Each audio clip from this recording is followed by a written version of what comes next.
अनंत चतुर्दशी व्रत की कहानी अनंत चौदस व्रत की पूजा के समय कही और सुनी जाती है।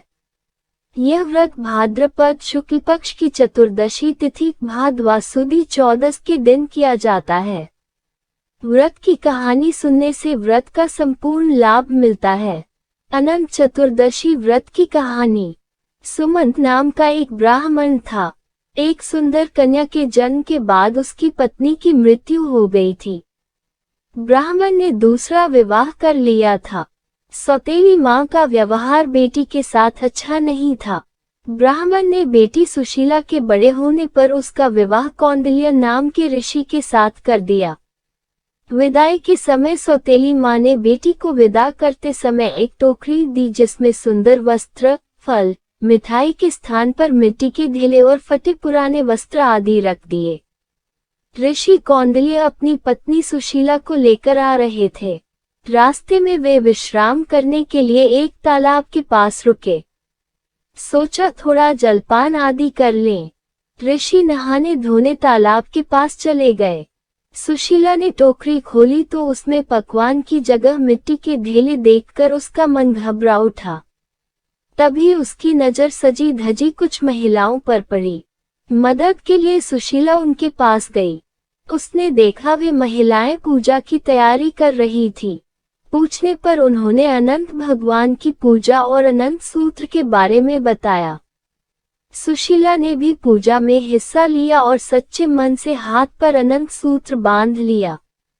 मन ही मन प्रार्थना करने लगी, हे अनंत देव, मेरे पिता की लाज रखना। टोकरी में मिट्टी, फटे पुराने कपड़े लेकर ससुराल कैसे जाऊंगी?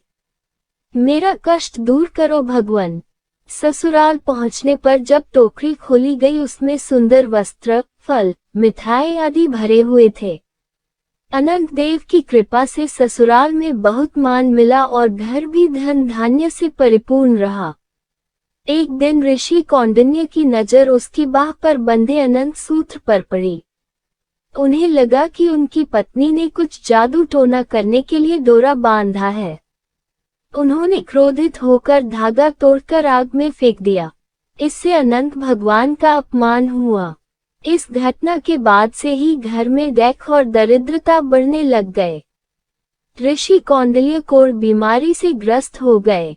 उन्होंने सुशीला से कहा कि समझ नहीं आ रहा, अचानक ये विपदा क्यों आ रही है। सुशीला ने अनंत भगवान के डोरे के बारे में बताया और कहा कि अनंत भगवान का अपमान हुआ है।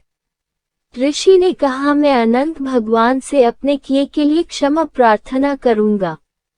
ऋषि घर से निकलकर जगह जगह घूम अनंत भगवान के बारे में पूछते रहे। उन्होंने निश्चय किया कि जब तक अनंत भगवान से क्षमा नहीं मांग लूंगा घर नहीं जाऊंगा। चलते चलते बेहोश होकर गिर पड़े। ऋषि के निश्चय को जानकर भगवान अनंत ने उन्हें दर्शन दिए और बोले, हे कौंडिल्य, तुम्हारे पश्चाताप के कारण मैं प्रसन्न हूँ। आश्रम जाकर 14 वर्ष तक विधि विधान से अनंत व्रत करो, तुम्हारे सारे कष्ट दूर हो जाएंगे। कौंडिल्य ने वैसा ही किया।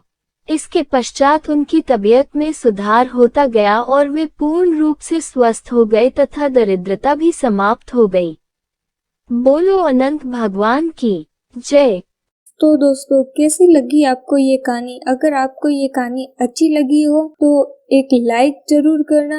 ऐसे ही मजेदार और जादुई कहानियाँ देखने के लिए हमारे चैनल को सब्सक्राइब करें और बेल आइकन पर भी क्लिक कर दें ताकि हमारी सारी वीडियोस आप तक सबसे पहले पहुंचे। तो मिलते हैं अगली कहानी में जो होगी बहुत ही मजेदार। तब तक के लिए आप अपना और अपने परिवार का ध्यान रखें।